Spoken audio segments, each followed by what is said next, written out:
Welcome to Telangana capital news. ముందుగా headlines, bulletin లో short break. Welcome back. Missile drone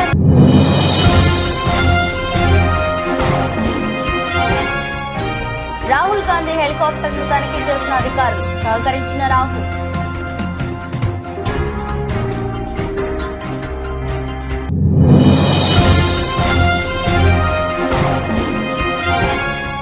CM Jagan రెడ్డిపై దాడి కేసులో విచారణ వేగవంతం. మరో 16 టీంలు ఏర్పాటు.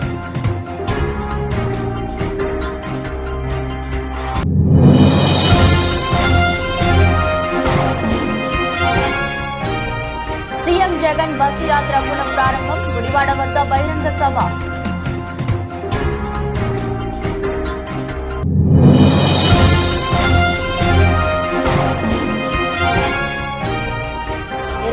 వరకు జ్యుడిషియల్ కస్టడీ. కోర్టు ఆవరణలో ఎమ్మెల్సీ కవిత కీలక వ్యాఖ్యలు.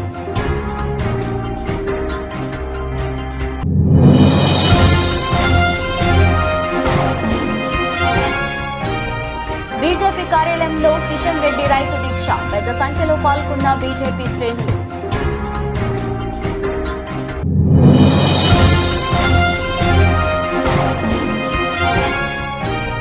ధోని హ్యాట్రిక్ సిక్సర్ చివరిలో వచ్చి రెచ్చిపోయిన ఎంఎస్ ధోని.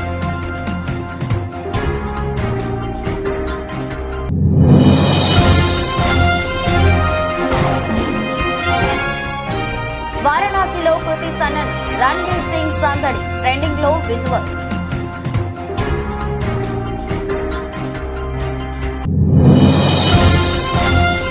భారీ నష్టాలతో ప్రారంభమైన స్టాక్ మార్కెట్ 570 పాయింట్లు నష్టపోయి 73,670 వద్ద ట్రేడ్ అవుతున్న సెన్సెక్స్. వందల సంఖ్యలో డ్రోన్లు, క్షిపణులతో ఇజ్రాయెల్ పై ఇరాన్ అటాక్ చేసిన విషయం తెలిసిందే. డ్రోన్లు, క్షిపణులను ఇజ్రాయెల్ ధీటుగా కూల్చివేసింది. దానికి సంబంధించిన వీడియోను ఇజ్రాయెల్ రిలీజ్ చేసింది. సుమారు 300 వరకు డ్రోన్లు, క్షిపణులను ఇరాన్ వదిలినట్లు తెలుస్తుంది. దాంట్లో 99% ఆయుధాలను తాము అడ్డుకున్నట్లు ఇజ్రాయెల్ చెప్పింది. కాంగ్రెస్ అగ్రనేత ఎంపీ రాహుల్ గాంధీ చెందిన హెలికాప్టర్ ను ఎన్నికల సంఘం అధికారులు తనిఖీ చేశారు. తమిళనాడు నీలగిరి జిల్లాలో రాహుల్ కోసం వచ్చిన హెలికాప్టర్ ను క్షుణ్ణంగా పరిశీలించారు. రాహుల్ గాంధీ సోమవారం ఉదయం తమిళనాడు నీలగిరి జిల్లా నుంచి తన సొంత నియోజకవర్గమైన కేరళలోని వైనాడ్ కు వెళ్తున్నారు. ఆయన్ని తీసుకెళ్లేందుకు హెలికాప్టర్ వచ్చింది. దీంతో ఎన్నికల ఫ్లయింగ్ స్క్వాడ్ అధికారులు అక్కడికి చేరుకుని హెలికాప్టర్ ను తనిఖీ చేస్తున్నట్లు స్థానిక పోలీసులు తెలిపారు. లోక్సభ ఎన్నికల నేపథ్యంలో అధికారులు పలు వాహనాలను తనిఖీ చేస్తున్న విషయం తెలిసిందే. ఓటర్లకు మంచిపెట్టే డబ్బు, మద్యం, గిఫ్ట్లు వంటివి తీసుకువెళ్తారన్న అనుమానంతో ప్రజా రవాణాతో పాటు అధికారుల వాహనాలను కూడా ఫ్లయింగ్ స్క్వాడ్ తనిఖీలు చేస్తున్నట్టు, ఇందులో భాగంగానే ఇవాళ రాహుల్ గాంధీ హెలికాప్టర్ ను అధికారులు తనిఖీ చేశారు.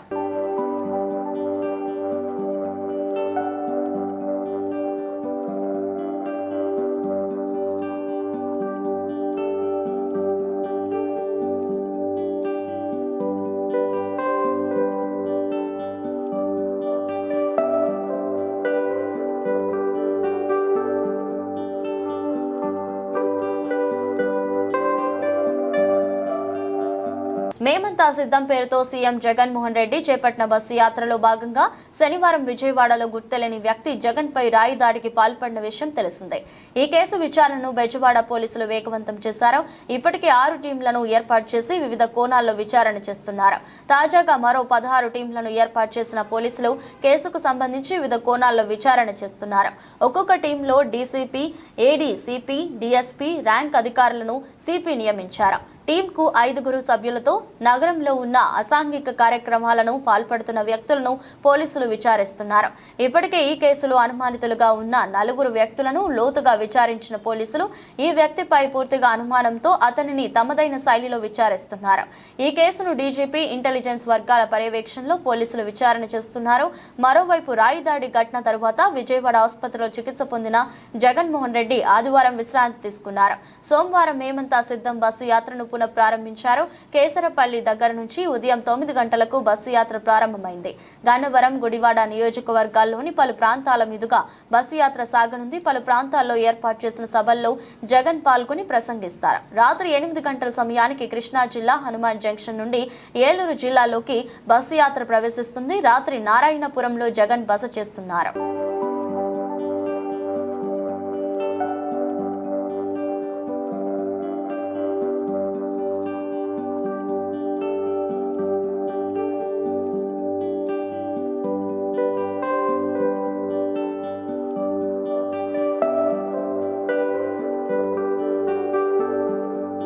ఏపీ సీఎం జగన్మోహన్ రెడ్డి మేమంతా సిద్ధం పేరుతో చేపట్టిన బస్సు యాత్ర సోమవారం పునఃప్రారంభం కానుంది.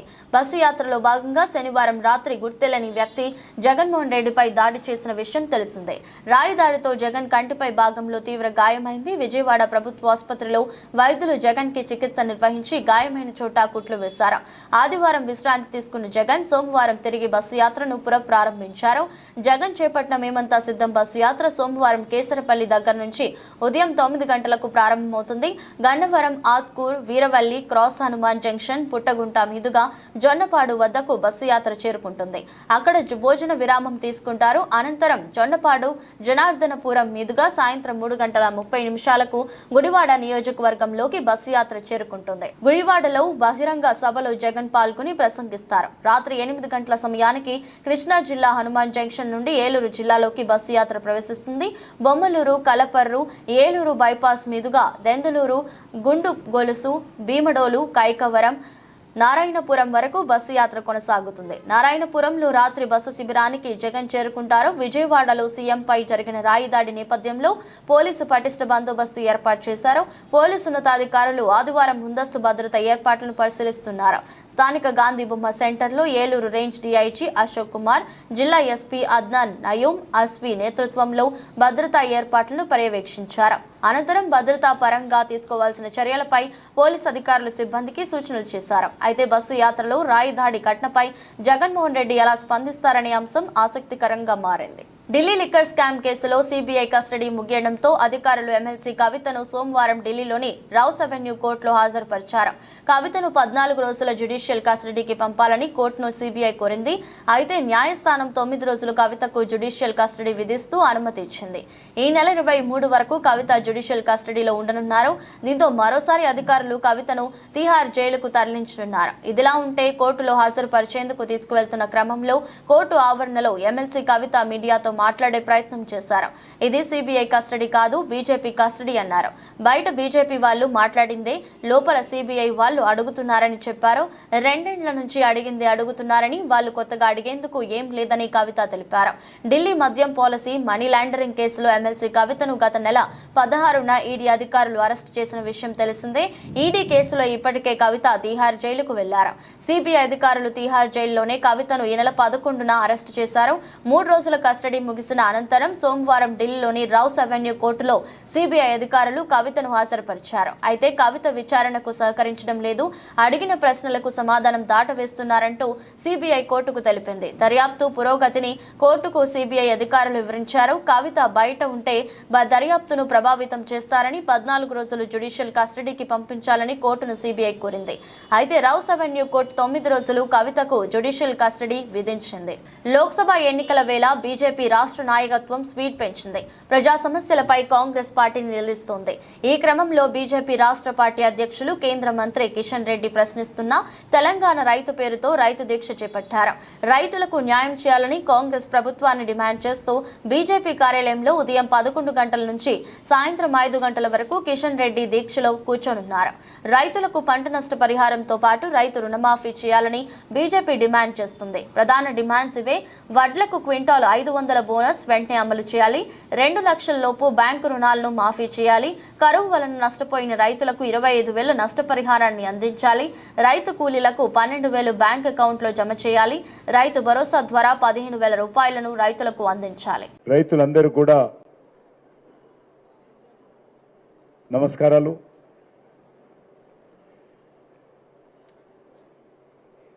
టిఆర్ఎస్ ప్రభుత్వం అధికారంలో ఉన్నన్ని రోజులు ఈ రాష్ట్రంలో అనేక రకాలుగా రైతులకు అన్యాయం జరగడం జరిగింది. కేసీఆర్ మాటలు ఆ రోజు మరి కోటలు దాటేది తప్ప పనులు ఫామ్ హౌస్ దాటేది కాదు. ఆ రోజు అనేక రకాలుగా రైతుల రుణమాఫీ చేస్తామని చెప్పాడు. మేము రైతులకు ప్రతి ఒక్క అసెంబ్లీ నియోజకవర్గానికి 1,00,000 ఎకరాల సాగు చేస్తామని చెప్పాడు. రైతే రాదన్నాడు. మరి ఈరోజు పూర్తిగా మరి బీఆర్ఎస్ ప్రభుత్వము రైతు వ్యతిరేక విధానాలు అవలంబిస్తే గత శాసనసభ ఎన్నికల్లో మరి కేసీఆర్కు తెలంగాణ రైతులు బుద్ధి చెప్పడం జరిగింది. ఈరోజు మీ అందరికీ మనవి చేస్తా ఉన్నాను, గత శాసనసభ ఎన్నికలకు ముందు ఏ రకంగా కాంగ్రెస్ పార్టీ డిక్లరేషన్ల పేరుతో, గ్యారంటీల పేరుతో, మరి మేనిఫెస్టో పేరుతో అనేక రకాల హామీలు ఇవ్వడం జరిగింది. సుమారు 400కు పైగా తెలంగాణ రైతులకు హామీ ఇచ్చారు. కానీ ఏ హామీ కూడా ఈరోజు అమలు చేసేటువంటి పరిస్థితి లేదు. నేను ఈరోజు ముఖ్యమంత్రిని అడుగుతా ఉన్నాను, సోనియమ్మ రాజ్యం అంటే ఏంటి? ఇందిరమ్మ రాజ్యం అంటే ఏంటి? ప్రజలకు వెన్నుపోటు పొడవడమే ఇందిరమ్మ రాజ్యమా? రైతులకు ఇచ్చినటువంటి హామీ అమలు చేయకపోవడమే సోనియమ్మ రాజ్యమా? ఈరోజు ముఖ్యమంత్రి గారు చెప్పాలి. మీరు రైతు డిక్లరేషన్ పేరుతో ఆ రోజు రైతుల యొక్క కష్టాలు తీరుస్తామని అనేక రకాల ఆశలు రైతు సమాజంలో రేకెత్తించారు. మీరు గ్యారంటీల పేరుతో ఇచ్చినటువంటి హామీలు ఏవైతున్నాయో 100 రోజుల్లోనే ఆ యొక్క గ్యారంటీలు అమలు చేస్తామని ఆ రోజు కాంగ్రెస్ పార్టీ నాయకులు సోనియా గాంధీ గారు, రేవంత్ రెడ్డి గారు, రాహుల్ గాంధీ గారు, ప్రియాంక గాంధీ గారు, మల్లికార్జున ఖర్గే గారు తెలంగాణలో అనేక ప్రాంతాల్లో చెప్పడం జరిగింది. మరి మీ 100 రోజుల గ్యారంటీ అంటే ఎప్పుడు అడుగుతా ఉన్నాను, కాంగ్రెస్ పార్టీకి 100 రోజులు అంటే ఎన్ని రోజులో చెప్పాలి? కాంగ్రెస్ పార్టీకి మరి గ్యారంటీ అంటే మోసం చేసే గ్యారంటీ అని అడుగుతా ఉన్నాను, అమలు చేయనటువంటి గ్యారంటీ అడుగుతా ఉన్నాను, ప్రజలు మభ్యపెట్టేటువంటి గ్యారంటీ అడుగుతా ఉన్నాను, రైతులకు వెన్నుపోటు పొడిచే గ్యారంటీ అడుగుతా ఉన్నాను, రైతులను దగా చేసే గ్యారంటీ ఆ కాంగ్రెస్ గ్యారంటీని అడుగుతా ఉన్నాను. ఏ రకంగా మీరు గ్యారంటీలు అమలు చేస్తారో చెప్పాల్సిన అవసరం ఉంది. మీరు ఏం హామీలు ఇచ్చారు? మేము అధికారంలోకి వస్తే 2 లక్షల రూపాయలు అప్పు తీసుకున్నటువంటి ప్రతి రైతుకు ప్రభుత్వమే బ్యాంకులకు ఆ డబ్బులు చెల్లిస్తుంది. రైతులెవ్వరు కూడా బాధపడొద్దు, వస్తుంది సోనియమ్మ రాజ్యము. మీ 2 లక్షల రుణమాఫీ 100 రోజుల్లోనే మేం చేస్తామని చెప్పడం జరిగింది. మరి నేను ఈరోజు రాహుల్ గాంధీని అడుగుతా ఉన్నాను, ఎక్కడున్నావు? ఈరోజు తెలంగాణ రైతు ప్రశ్నిస్తా ఉంది, కాంగ్రెస్ గ్యారంటీల పైన తెలంగాణ రైతు ప్రశ్నిస్తా ఉన్నారు, తెలంగాణ యువత ప్రశ్నిస్తా ఉంది, తెలంగాణ మహిళ ప్రశ్నిస్తా ఉంది, తెలంగాణ పేదలు ప్రశ్నిస్తా ఉన్నారు. ధోని దంచేశాడు. ముంబై ఇండియన్స్ తో జరిగిన ఐపీఎల్ మ్యాచ్ లో మిస్టర్ కూల్ హ్యాట్రిక్ సిక్సర్లతో చెలరేగాడు. అది కూడా ఫైనల్ ఓవర్లో ఆ స్టంట్ క్రియేట్ చేశాడు. డారెల్ మిచెల్ అవుట్ అయిన తర్వాత క్రీజ్లోకి వచ్చిన ధోని 4 బాల్స్ ఆడాడు. అందులో మొదటి 3 బాల్స్ ను సిక్సర్లుగా మలిచాడు. హార్దిక్ పాండ్యా వేసిన ఓ ఓవర్లో ధోని తన బ్యాటింగ్ పవర్ చూపించాడు. 4 బాల్స్ లో ధోని మొత్తం 20 రన్స్ స్కోర్ చేశాడు. అతని స్ట్రైక్ రేట్ 500. ఇక ఈ మ్యాచ్ లో ముంబై ఇండియన్స్ తన స్వంత గ్రౌండ్ లో ఓటమి చావి చూసింది. హ్యాట్రిక్ సిక్సర్లు కొట్టి పెవిలియన్ కు వెళ్తున్న సమయంలో ధోని మ్యాచ్ బాల్ ను ఓ అభిమానికి అందజేశాడు. ఐపీఎల్ కెరీర్ లో 20వ ఓవర్లో ధోని బ్యాటింగ్ రికార్డు అసాధారణ స్థాయిలో ఉంది. ఇప్పటి వరకు అతను ఐపీఎల్లో 20వ ఓవర్లో 309 బాల్స్ ఆడాడు. దాంట్లో అతను 750 రన్స్ కొట్టాడు. స్ట్రైక్ రేట్ 244, 66గా ఉంది. ధోని ఫైనల్ ఓవర్ ఇన్నింగ్స్ లో 51 ఫోర్లు, 64 సిక్సర్లు ఉన్నాయి. ఈ సీజన్ లో ధోని ఫైనల్ ఓవర్ లో 12 బాల్స్ ఎదుర్కొనున్నాడు. దాంట్లో 41 రన్స్ స్కోర్ చేశాడు. స్ట్రైక్ రేట్ 341.66గా ఉంది. ఈ సీజన్ ఫైనల్ ఓవర్లో 2 బౌండరీలు, 5 సిక్సర్లు బాదుతున్నాడు.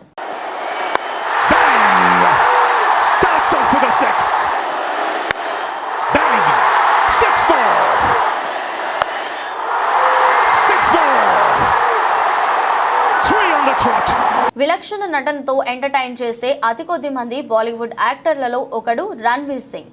అందం, అభినయం, స్టన్నింగ్ యాక్టివ్తో ఇంప్రెస్ చేసే టాలెంట్ ఉన్న బ్యూటీ కృతి సనన్. ఈ భామ గురించి తెలుగు ప్రేక్షకులకు పెద్దగా ఇంట్రడక్షన్ అవసరం లేదు. ఈ ఇద్దరు యాక్టర్లు ఒక చోట సందడి చేస్తే ఎలా ఉంటుంది? Ranveer, Kriti Sanon popular designer Manish Malhotra fashion షోలో Banarasi sari a tapestry of Indian culture and crafts man థీమ్ను ప్రారంభించే కస్ట్యూమ్స్ లో ర్యాంప్ వాక్ చేసి ఔరా అనిపించారు. అనంతరం రణ్వీర్ సింగ్, కృతి సనన్ ప్రఖ్యాత పుణ్యక్షేత్రం వారణాసిలోని కాశీ విశ్వనాథ ఆలయాన్ని సందర్శించారు. రణ్వీర్ సింగ్, కృతి సనన్ వారణాసి సందర్శనకు సంబంధించిన ఫోటోలు, వీడియోలు నెట్టింట వైరల్ గా మారాయి. దేశీయ స్టాక్ మార్కెట్ సూచీలు ఇవాళ భారీ నష్టాలతో ప్రారంభమయ్యాయి. అంతర్జాతీయ మార్కెట్లలోని ప్రతికూల సంకేతాలు భారత మార్కెట్లను ప్రభావితం చేస్తున్నాయి. ఉదయం 9:30 సమయంలో సెన్సెక్స్ సుమారు 570 పాయింట్లు నష్టపోయి 73,670 వద్ద ట్రేడ్ అవుతుంది. నిఫ్టీ కూడా సుమారు 196 పాయింట్లు కోల్పోయి 22,320 దగ్గర కొనసాగుతుంది. అదేవిధంగా డాలర్తో పోలిస్తే రూపాయి మారకం విలువ 83.44 వద్ద ప్రారంభమైంది. సెన్సెక్స్ 30 సూచీలో నెస్లే ఇండియా, టీసీఎస్ మాత్రమే లాభాల్లో ఉన్నాయి.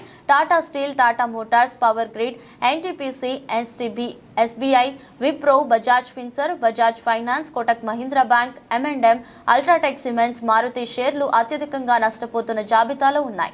కాగా అమెరికా మార్కెట్లు గత వారాన్ని నష్టాలతో ముగించాయి. ఇవాళ ఆసియా ప్రధాన సూచీలు ప్రతికూలంగా కొనసాగుతున్నాయి. అంతర్జాతీయ మార్కెట్లో బ్యారెల్ బ్రెంట్ చమురు ధర $90.28 వద్ద ట్రేడ్ అవుతుంది. విదేశీ సంస్థాగత మదుపర్లు శుక్రవారం నికరంగా 8,027 కోట్ల విలువ చేసే షేర్లను విక్రయించారు. దేశీయ సంస్థాగత మదుపర్లు 6,341.53 కోట్ల స్టాక్స్ ను కొన్నారు.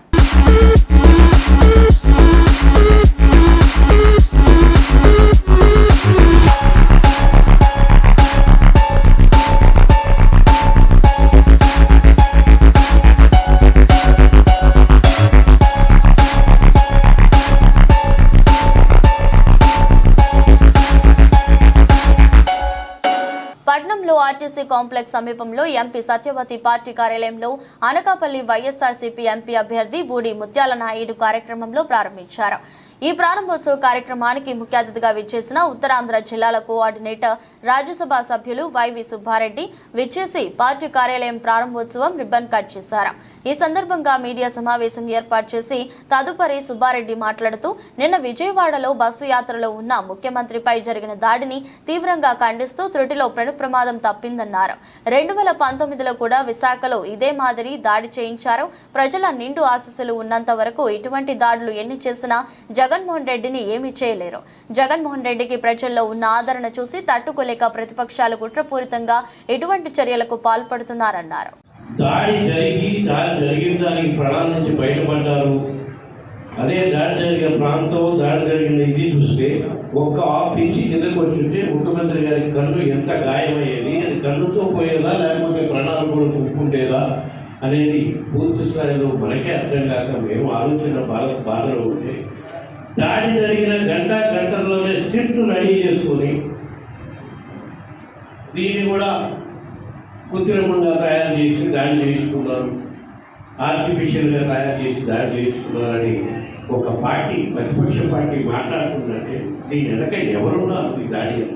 అనకాపల్లి పార్లమెంట్ కార్యాలయం ప్రారంభోత్సవానికి విచ్చేసినటువంటి పెద్దలు, తండ్రి సమానమైనటువంటి రాజ్యసభ సభ్యులు వైవి సుబ్బారెడ్డి గారికి, ఇక్కడికి వచ్చేసినటువంటి వైఎస్ఆర్ కాంగ్రెస్ పార్టీ పెద్దలకు, నాయకులకు, మీడియా సోదరులకు అందరికీ ధన్యవాదాలు తెలుపుకుంటూ, ఈరోజు బూడి ముత్యాల నాయుడు గారిని ఎంపీ అభ్యర్థిగా జగన్మోహన్ రెడ్డి గారు ప్రకటించినప్పటి నుంచి చాలా ఉత్సాహంగా అనకాపల్లిలో నాయకులు.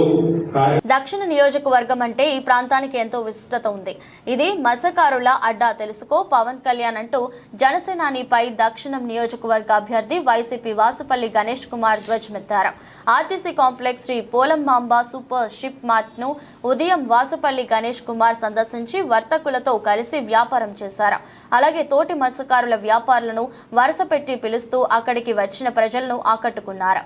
అక్కడి ఉన్న ప్రతి చేప పేర్లు చెప్తూ అబ్బురపరిచారు. అనంతరం ఆయన మీడియాతో మాట్లాడుతూ దక్షిణ నియోజకవర్గంలో గెలిచే పార్టీ రాష్ట్రంలో ప్రభుత్వం ఏర్పాటు చేస్తుందన్న రికార్డు బద్దలు కొట్టింది ఈ వాసుపల్లి అని గుర్తు చేశారు. ఫ్యాన్స్ స్పీడ్ లో కూడా తాను చేసిన సేవలు మత్స్యకారుడిగా ఆదుకున్న ప్రజలు గెలిపించారన్నారు.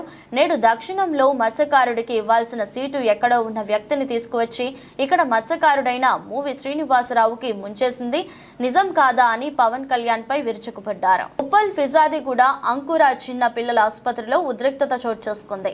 యాదాద్రి భువనగిరి జిల్లా బొమ్మల రామారం మండలం మల్యాల గ్రామానికి చెందిన జేళ్ల కిరణ్ కుమార్ ఉపేంద్ర దంపతులకు గత వారం రోజుల క్రిందట హబ్సిగూడలోని పద్మజ ఆసుపత్రిలో ఇద్దరు కవలలు జన్మించారు. అయితే ఇరువురి ఆరోగ్యాలు బాగాలేకపోవడంతో బోడుప్పల్ ఫిజాదిగూడలోని అంకుర ఆసుపత్రికి తరలించారు. చికిత్స అందిస్తామని చేర్చుకున్నారని కానీ వారం రోజులుగా ఆసుపత్రిలో ఉన్నప్పటికీ గత 2 రోజుల వ్యవధిలోనే ఒక్కొక్కరిగా ఇద్దరు శిశువులు మృతి చెందడంతో కన్నీరు మున్నీరుగా విలపించారు. ఆసుపత్రి బిల్లులు లక్షల్లో వేస్తుండటంతో ఇప్పటి వరకు సుమారుగా 5 లక్షలు చెల్లిస్తూ వస్తున్నామని శిశువు మృతదేహాన్ని ఆయన ఇవ్వాలని ప్రాధేయపడిన మరో 1,40,000 చెల్లించాలని డిమాండ్ చేస్తున్నారని చేయడంతో సుమారు 6 గంటలుగా ఆసుపత్రి ముందే పడిగాపులు కాశామని నిరుపేదలమైన మేము ఇప్పటికే అప్పులు చేసి వైద్య ఖర్చులు చెల్లించామని కనీసం శిశువు మృతదేహాన్ని అప్పజెప్పకుండా అదనంగా డబ్బులు డిమాండ్ చేయడం వల్ల బాధిత కుటుంబీకులు బంధువులు చేరుకొని ఆందోళన చేపట్టారు. రికమెండ్ చేస్తే 30,000 తగ్గిస్తున్నారు. ఇంకోళ్ళతో ఫోన్ చేస్తే 10,000 తగ్గిస్తారు. మాకు 1,00,000 కడితేనే ఇస్తాం, లేకపోతే లేయం. ఏమంటే మీరు బయట చూసుకొని మేము కంప్లైంట్ ఇస్తాం, పోలీసు వాళ్ళు మీ ఇంటికి వస్తాం పంపిస్తాం అని బెదిరిస్తాం. ఇప్పటి వరకు మొత్తం 5 లక్షలు కట్టినాం. వచ్చి 10 days దగ్గర వారం 1 వీక్. చిన్నపిల్లలుగా చిన్నకల పుట్టగానే ట్రీట్మెంట్ కోసం ప్రాబ్లం కాదు. ఈరోజు మొన్న జాయినానికి కింద మూడో రోజు తర్వాత పాప చనిపోయింది. ఆమెకి 80,000 కట్టాలంటే 40,000 ఎక్స్క్యూజ్ చేసి కట్టేసాం, తీసుకుపోయినాం, మా కార్యం చేసుకున్నాం. ఈరోజు పొద్దున్న బాబు చనిపోయింది తెలిస్తే నిన్న వరకు 4 లక్షల చిల్లర కట్టాడు. ఇప్పుడు 1,40,000 కట్టమంటే మా దగ్గర అంత లేదు అంటే 1,16,000 కట్టమంటే మేము 50,000 కంటే ఎక్కువ కట్టమని మేము అన్నాం. అంతేగాని ఇంకా మొన్న దాకా మంచిగా ఉంది అని అన్నారు. ఇప్పుడు ఈ రోజు పొద్దున్న కొంచెం సీరియస్ ఉంది అని చెప్పారు. సీరియస్ ఉంది. మహేంద్ర, తల్లి పేరు మహేంద్ర, కిరణ్ కుమార్ తండ్రి పేరు. మేము కొట్లాడేది ఏంటంటే డబ్బుల కోసం కొట్లాడుతున్నాం. రిక్వెస్ట్ చేస్తానంటే వీళ్ళు పోలీసులు పిలిపిస్తుడు, వాళ్ళు పిలిపిస్తుడు, ఈ పద్ధతి కాదు అని మేము మా బాధ అంతే. మల్కాజ్గిరి పార్లమెంట్ ఎన్నికల్లో స్వతంత్ర అభ్యర్థిగా పోటీ శ్రీ వైష్ణవి ప్రసాద్ పోటీ చేస్తున్న నేపథ్యంలో మేడ్చల్ జిల్లా ఫిర్జాదిగూడ మున్సిపల్ కార్పొరేషన్ ఎం కన్వెన్షన్ మున్సిపల్ కార్పొరేషన్ ఎం కన్వెన్షన్ హాల్లో శ్రీ వైష్ణవి ప్రసాద్ కు మద్దతుగా సంఘీభావన సభ నిర్వహించారు. ఈ సందర్భంగా శ్రీ వైష్ణవి ప్రసాద్ మాట్లాడుతూ నేటి రాజకీయాల్లో సామాన్యులకు పదవులు దక్కడం అందని ద్రాక్షగా మిగిలాయని, ఇప్పటి వరకు గెలిచిన నాయకులు మల్కాజ్గిరి అభివృద్ధిని విస్మరించారని, మల్కాజ్గిరి పరిధిలో మూతబడిన కంపెనీలను తెరిపించి 50% స్థానిక యువకులకు అవకాశం కల్పించే కృషి చేస్తానని తెలిపారు. ఈ కార్యక్రమంలో వివిధ సంఘాల నాయకులు అధిక సంఖ్యలో పాల్గొన్నారు. ఈరోజు మల్కాజ్గిరి పార్లమెంట్ స్వతంత్ర అభ్యర్థిగా పోటీ చేస్తున్న శ్రీ వైష్ణవ్ ప్రసాద్ గారు సాంఘీభావం తెలియజేస్తూ ఏర్పాటు చేసిన వివిధ సంఘాల పెద్దలు పాల్గొన్న ఈ సమావేశంలో ఎంతో మంది ప్రముఖులు పాల్గొనడం సంతోషంగా ఉంది. ఈరోజు ప్రజాసేవ చేయడానికి ఎంతోమందికి పైకి దగ్గర పెట్టుకోండి, ప్రజాసేవ చేయాలనే ఉత్సాహం చాలామందికి ఉంటుంది. కానీ ఆ అవకాశం కొంతమందికి ప్రజాసేవ చేయండి ప్రతి భగవంతుడు పంపిస్తారు. ఆ నేపథ్యంలోనే శ్రీ వైష్ణవ్ ప్రసాద్ గారు ప్రజలు సేవ చేయడానికి ఒక స్వతంత్ర అభ్యర్థిగా ముందుకొస్తూ ఈరోజు మల్కాజ్గిరి పార్లమెంట్ అభ్యర్థిగా పోటీ చేయడానికి మనం ముందుకు వస్తున్న సందర్భంగా వారిని మన వంతు బీజేపీ తరఫున వివిధ సంఘాల పెద్దలు వారిని ఆశ్రయించి సహాయ సహకారాలు అందించి వారిని అత్యధిక మెజారిటీతో గెలిపించుకోవాలని ఈ సందర్భంగా కోరుకుంటూ ఈ అవకాశం ఇచ్చిన పెద్దలందరికీ ధన్యవాదాలు. జేవీ బిల్డర్స్ ఇన్ఫ్రా బాధితులు మేడిపల్లిలో ఆత్మీయ సమ్మేళనం నిర్వహించారు. ఈ సందర్భంగా బాధితులు మాట్లాడుతూ జేవీ బిల్డర్స్ లో దాదాపు 6,000 మంది పెట్టుబడులు పెట్టారని, సుమారుగా 500 కోట్లు జమ అయినట్లు వెల్లడించారు. ఆ డబ్బులు అన్ని కూడా పెట్టుబడులు పెట్టిన వారికి ఇవ్వకుండా కార్యాలయం మూసివేశారు. దీంతో మేము ఉప్పల్ పోలీస్ స్టేషన్లో బాధితులు ఫిర్యాదు చేయడంతో జేవీ బిల్డర్స్ ఎండీ లక్ష్మీనారాయణ కోర్టుకు వెళ్లి లొంగిపోయారు అని అన్నారు. దీంట్లో పోలీసులు కూడా ఎంతో మంది బాధితులు ఉన్నారు. వారు ఫిర్యాదులు ఇచ్చారు. అందులో ఒకరి ఫిర్యాదు మాత్రమే తీసుకుని ఒక కేసు మాత్రమే నమోదు చేశారు. పోలీసులు ఈ కేసుపై ఎలాంటి చర్యలు తీసుకోవడం లేదని ఆరోపించారు. బాధితులు అందరం కలిసి సీఎం రేవంత్ రెడ్డిని, మంత్రులను కలిసి మా సమస్యలను విన్నవించామని, అలాగే కోర్టు కూడా మా సమస్యను పట్టించుకుని లక్ష్మీనారాయణ బ్యాంకు ఖాతా వివరాలు తెలుసుకుని డబ్బులు ఎక్కడకు పంపించారో తెలుసుకుని గుర్తించి మాకు న్యాయం చేయాలని కోరారు. సో నాలాంటి ఎంతోమంది బాధితులు ఉన్నారు. టోటల్ ఆల్మోస్ట్ ఒక 6,000 మంది బాధితులు. మేమందరూ సీఎం రేవంత్ రెడ్డి గారి దగ్గరికి కూడా వెళ్ళినాము. మాది ఈ ప్రపోజల్ తీసుకొని వెళ్ళినాము. ఆ రోజు 100% మాకు హెల్ప్ అవుతుంది, 100% అవుతుంది అన్న నమ్మకంతోనే ఉండే. బట్ ఇప్పటివరకు అయితే మాకు ఎక్కడ కూడా ఏ గవర్నమెంట్ కానివ్వండి, లేకపోతే ఏ డిపార్ట్మెంట్ కానివ్వండి, ఇక్కడ నుంచి మాకు ఎలాంటి సహకారం అందలేదు. ఇప్పుడు ఆల్రెడీ లక్ష్మీనారాయణ అనేది జైల్లో ఉన్నాడు. ఆయన ఏంటంటే బెయిల్ మీద బయటికి రావాలి అని చెప్పేసి వాళ్ళ ప్రయత్నం వాళ్ళు ఉన్నారు. సో ఇక్కడ కేసు ఎలా వచ్చింది అంటే ఓన్లీ ఒక 3 కోట్ల కేసు, ఒక్కటే సింగిల్ ఎఫ్ఐఆర్ మీదనే వాళ్ళ అనుకూలంగా మలుచుకున్నారు. ఇది ఇవాళ ఆల్మోస్ట్ మేము ఇచ్చిన ఎన్నో అప్లికేషన్స్ అనేది ఇక్కడ కూడా ఎఫ్ఐఆర్ ఫైల్స్ కాలేదు. Only single FIR. ఆ సింగిల్ ఎఫ్ఐఆర్ మీదనే ఇవాళ డేట్లో కేసు అనేది ఇంతవరకు వచ్చింది. సో 100% మేము 80% కేసులు అనేది మేము ఫైల్ చేస్తాము. దయచేసి పోలీస్ వాళ్ళు కూడా కొంచెం సహకరించి వాళ్ళు మేము ఇచ్చిన దరఖాస్తులు తీసుకొని ఎఫ్ఐఆర్ ఫైల్ చేయవలసిందిగా కోరుతున్నాను. వార్తలు ముగించే ముందు మరోసారి హెడ్లైన్స్. మిసైల్ డ్రోన్లను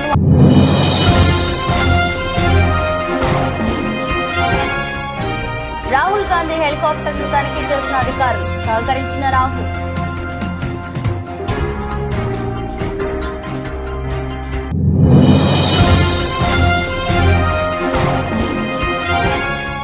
సీఎం జగన్ రెడ్డిపై దాడి కేసులో విచారణ వేగవంతం, మరో 16 టీంలు ఏర్పాటు.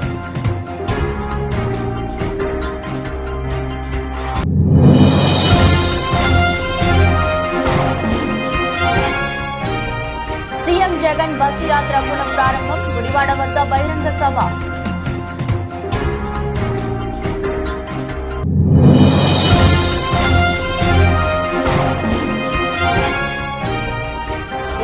వరకు జ్యుడిషియల్ కస్టడీ, కోర్టు ఆవరణలో ఎమ్మెల్సీ కవిత కీలక వ్యాఖ్యలు.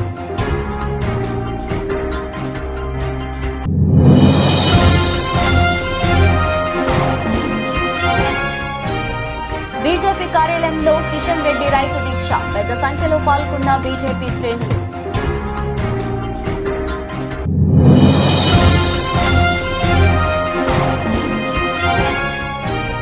ధోని హ్యాట్రిక్ సిక్సర్లు, చివరిలో వచ్చి రెచ్చిపోయిన ఎంఎస్ ధోని.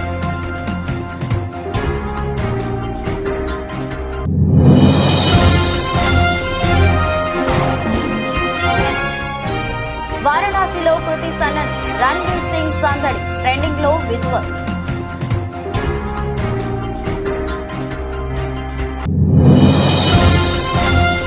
భారీ నష్టాలతో ప్రారంభమైన స్టాక్ మార్కెట్ 570 పాయింట్లు నష్టపోయి 73,670 వద్ద ట్రేడ్ అవుతున్న సెన్సెక్స్. ఇది రోజు బులెటిన్. మరో బులెటిన్లో మళ్ళీ కలుద్దాం. అంతవరకు సెలవు, నమస్కారం.